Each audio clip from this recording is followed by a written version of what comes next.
the gap, standing for Jesus. Standing in the gap for family and friends. Standing in the gap, one love for all, so we all can make it in. We have dedicated a portion of this of our broadcast to what we call the Gap News, and basically what the Gap News is comes out of the Great Commission. The Great Commission, Jesus, when he left, he said, "Spread the gospel to all the world." And in order to do that, you have to know what's going on in the world. And so, in order to do that, to help you out with the Great Commission and where you should be spreading the gospel, how you should be spreading the gospel, we have dedicated Gap News, which Marvel keeps us up to date on what's happening in the world today. And I told her last night, as I always do when I ask her about Gap News, I say, there's so much stuff to choose from. But she has a knack of choosing what we need to know at the right time, through her prayers, I'm sure. And so I turn this over to Marvel at this time. Marvel, Gap News.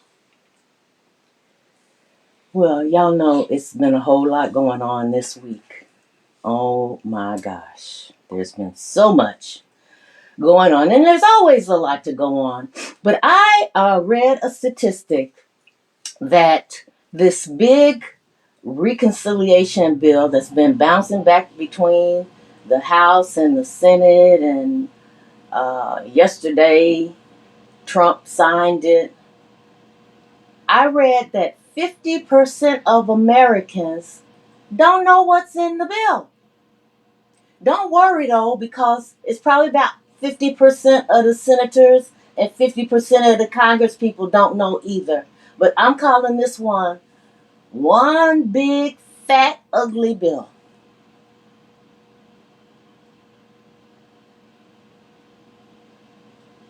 After hours of delays and long nights in Washington, congressional Republicans have passed President Trump's spending bill. The bill fulfills several of the president's campaign promises, but its price tag and big slashes to Medicaid face significant pushback. Christian Cordero has the latest tonight.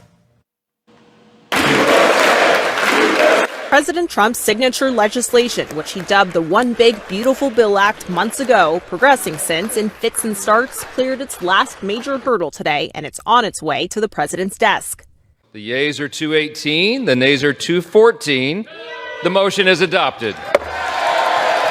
House Speaker Mike Johnson secured enough support for the bill overnight after Trump himself met with several Republican holdouts at the White House and worked the phones through the night. With one big beautiful bill, we are going to make this country stronger, safer, and more prosperous than ever before. The vote itself delayed, with House Minority Leader Hakeem Jeffries delivering a record-breaking 8-hour and 44-minute speech in opposition. This bill represents the largest cut to Medicaid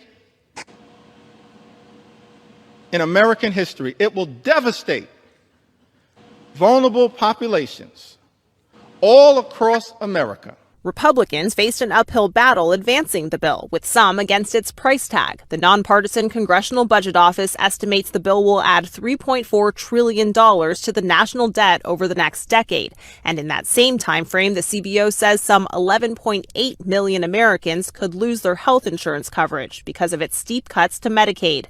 Trump's bill also fulfills several of his campaign promises, including no taxes on tips and overtime pay, plus an increase in funding for border security and hiking the debt ceiling by $5 trillion. The president today celebrating its final passage that cleared the way for his signature. And we're sort of celebrating like the biggest bill of its kind ever signed. And it's going to make this country into a rocket ship. It's going to be really great. It's the big, beautiful bill. One big, beautiful bill. One big, beautiful bill. It's how he hopes to bankroll his second-term agenda in the White House. But what exactly is the president's big, beautiful bill? Well, it is big, 940 pages of policy. But on the question of beauty, the United States Congress is divided. In the House of Representatives, it got through by a single vote. The bill is passed. The Vice President's vote breaking a 50-50 tie in the Senate. The bill as amended is passed. The big beautiful bill is ambitious in its scope, covering so much ground for the White House in one piece of legislation. It extends tax cuts for working and middle-class Americans. It prioritises spending for things like border security. But it restricts health care for millions of people and reduces food aid. It's not just Democrats who oppose it, even some Republicans are concerned. But challenging Trump comes at a price. Senator Tom Tillis voted against, saying the bill breaks promises on health care. And he's now announced he won't seek re-election in North Carolina. What do I tell 663,000 people in 2 years or 3 years when President Trump breaks his promise by pushing them off of Medicaid because the funding's not there? Elon Musk brands it political suicide for Republicans, claiming it will add up to $5 trillion to the national debt.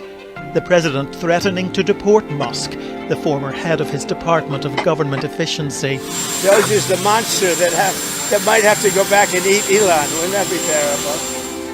Lawmaking in America is a complex business. Democrats forced a full reading of all 940 pages in the Senate, and then a vote-a-rama, a series of marathon voting sessions. So the president hit the phones and the vice president stayed close to the Capitol to cast the deciding vote if necessary. They know their big, beautiful bill is critical in delivering Donald Trump's agenda and securing his legacy. He got his wish. Later today, President Trump is expected to mark this 4th of July by signing the massive spending bill which Congress passed yesterday. Yeah, the so-called Big Beautiful Bill boosts border security and ICE enforcement.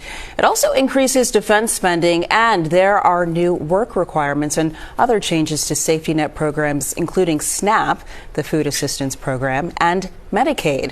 The measure passing with a final vote of 218 to 214. And from tax credits to cuts, there's a lot in the Trump spending bill that will directly impact you and your money. That's why consumer reporter Josh Sadorowicz is in your corner with a closer look at the bill. Good morning, Josh. Good morning to both of you. Yes, well, as the name here implies, this is a massive piece of legislation estimated to add more than $3 trillion to the national debt here over the next decade. That's according to Congress's own analysis. That same analysis also says it will result in the loss of health care coverage for millions of Americans. For others, there are some provisions that might put some money back into your pocket. On average, according to a Tax Policy Center analysis, households next year could see about a $2,900 reduction in their federal taxes. Ultimately, though, that will vary widely based on your income, with the highest earners estimated to benefit the most. But Katie Labasco, a tax policy expert with the nonpartisan nonprofit tax analyst, argues that many taxpayers may not notice much of a difference at all. Here's why. What I do like people to keep in mind is that a lot of this is extending tax cuts that they already have. So they may not notice this $2,900 decrease. They are extending tax cuts that were put in place in 2017. Yeah, many of these tax cuts enacted under President Trump's first term were set to expire then here, guys, at the end of this year. All right, so tell us what this means about some of the new tax breaks. Yeah, so there's some big deductions here and changes to know about, starting with this. For obviously tipped workers or those who get overtime pay, they could deduct now thousands of that extra pay from their federal income taxes, up to $25,000 in cash tip income and up to $12,500 in overtime. If you're buying a new car, as long as it's American made, you can now deduct up to $10,000 in interest from the loan for that vehicle. At the same time, the $7,500 EV credit, that's going away. Seniors 65 and older, they get a $6,000 boost to their standard deduction. These are all temporary, though, through 2028. But for many parents, this does permanently increase the child tax credit by $200 per child.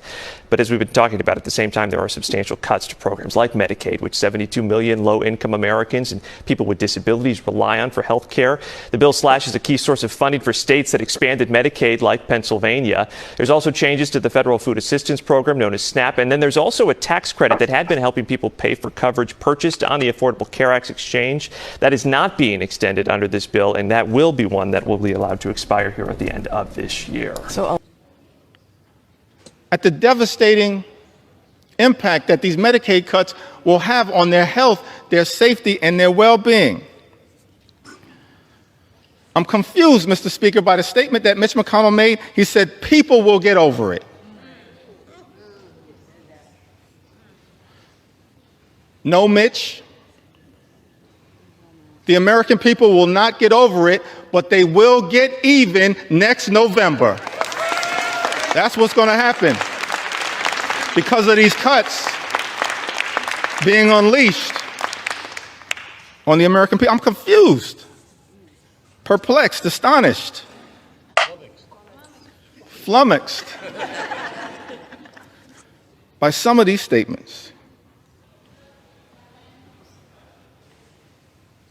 about the concern that was had, the fact that people will die as a result of the devastating cuts to Medicaid and health care that are in Donald Trump's one big ugly bill. Senator Ernst says we're all going to die anyway.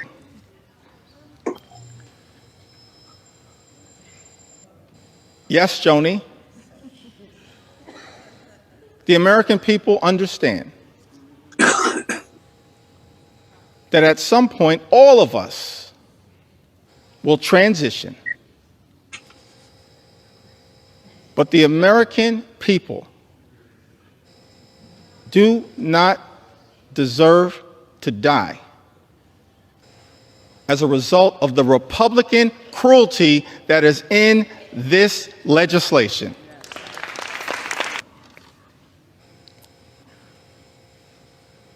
It says that while we fully support efforts to rein in wasteful spending and deliver on President Trump's agenda, let me park right there parenthetically for a moment. Nothing in this bill is about waste, fraud, and abuse. Nothing is doing anything meaningful about waste, fraud, and abuse. As House Democrats, we're going to fight for every single community in the United States of America, including the Hispanic community. Every single community. We want every single community to experience the good life, to afford to be able to live the good life. That's what we want. For every single community, good paying job, good housing, good health care, good education for your children, and a good retirement. That's what we want for every community. I think we call that the penultimate paragraph. In the second to last paragraph, it says, protecting Medicaid is essential for the vulnerable constituents we were elected to represent. Therefore, we cannot support a final bill that threatens access to coverage or jeopardizes the stability of our hospitals and providers. Speaker, are 4 Republicans from this group to join us, and we can stop these devastating cuts to Medicaid. Join us. Join us. Join us. We welcome you with open arms. Of course, the president himself was quite engaged on this. He came up to Capitol Hill a number of times to rally lawmakers, to push them forward, to get this bill to his desk by July 4th. And of course, now we see that he got his wish. Yeah, and it looks like he is signing this bill into law right now. He just picked up the pen. Looks like he's looking for where exactly before they take the picture, and he's signing the bill.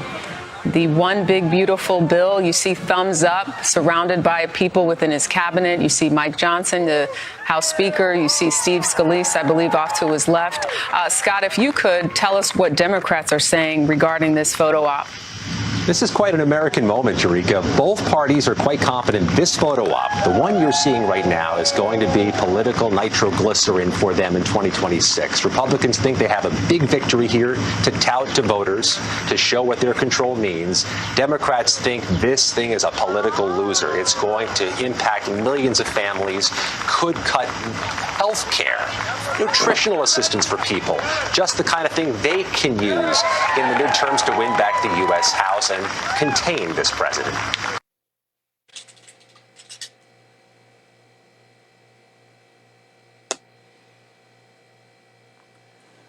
Well, Sister Michelle said, we have the best Gap news. Great job, Sister Marvel. Thank you, Sister Michelle. But this here is some mess, y'all. This is some mess. So I hope that we were able to point out a lot of things as far as what is contained and what's not contained in the bill and the amount of harm that it will do to most American people.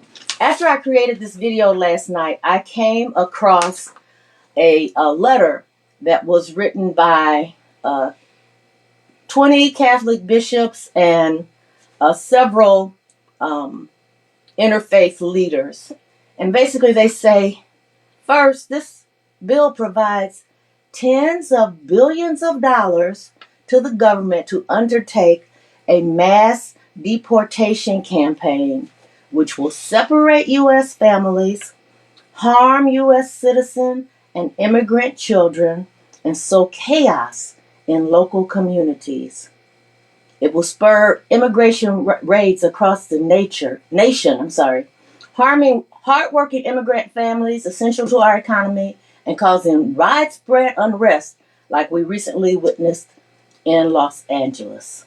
The ICE detention budget alone will balloon from $3.4 billion to $45 billion. This figure is more than the combined funding for all 50 federal prisons. And I'm just going to insert this right here. Y'all heard about the alligator Alcatraz. Okay. Then they were saying, just like pouring money into the military contractors' infrastructure encourages wars, the more you feed this monster, the bigger and hungrier it will get. And it will target interfaith communities, as the Department of Homeland Security is now busting in on churches. And they've received a reduction in attendance at many of their religious services because people scared to go to church. And as I said, it was the Catholic bishops, the Sisters of Mercy, and their respected faith leaders of the Episcopalian, Jewish, Lutheran, Presbyterian, and Muslim communities. And then finally, they said, from our various faith perspectives, the moral test of a nation is how it treats those most in need of support. In our view, this legislation will harm the poor and vulnerable in our nation to the detriment of the common good. Its passage will be a moral failure for American society as a whole. It takes from the poor to give to the wealthy. Well, I guess that's like a mic drop coming from the faith leaders of this country. But y'all heard Hakeem Jeffries. He had an 8-hour speech in the middle of the night because what the Republicans wanted to do was to pass this bill while everybody was asleep. And he stood up there and talked for over 8 hours, bringing up a lot of the points that he brought up in this video, just pointing out, the devastating harm of cutting Medicaid. In his speech, he talked about the limit on state and local taxes, the devastation, the complete routing, really, of our whole green energy sector, all the businesses and jobs that have been formed from that, that's slashed. That's gone. And I'm flummoxed like Congressman Jeffries is. Honey, what you got to say about it? Well, I'll tell you the truth. Sometimes this stuff gets so old. You get tired of hearing from it and all that. The things that I'm flummoxed about is I thought we had 3 separate branches of government, and all I see is one branch of government that seems to be controlling the other 2 branches. And the other branches giving away whatever little power they have over to the one, and which is totally against the way that as we celebrate Independence Day, it was supposed to be. That's right. no kings and all that kind of thing. Well, we're creating a king in the executive branch. And what is just appalling to me is how many of these people just bend the knee and raise the two hands and wave it at the president and do what he says, even though they know the harmful effects of this. For example, the lady from Alaska. Yeah, Morowski. I couldn't find hers to fit it in. She was staunch against, I'm not going to vote for it and all this kind of mess. And a couple others said the same thing. But then they say, well, but he offered me a deal for my people. And understand, she's supposed to represent all the people too, not just the ones from out Alaska. You got to look at the whole deal and see what's best, because whatever's best for everybody is going to be best for Alaska anyway. And so here we are.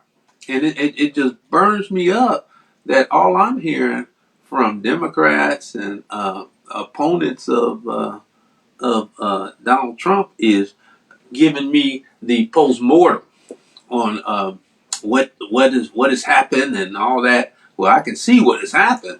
And my question is, how come you guys didn't anticipate all this? Yeah. How come you didn't come together so that you would have a position to stop what's going on? And the reason is this, as the Hispanics are now finding out, is that you have to come together on the issues that are most important to you. Okay, you can't just say, "Well, I can't. I don't want to stand with the blacks on everything and all that," because so now what's happening?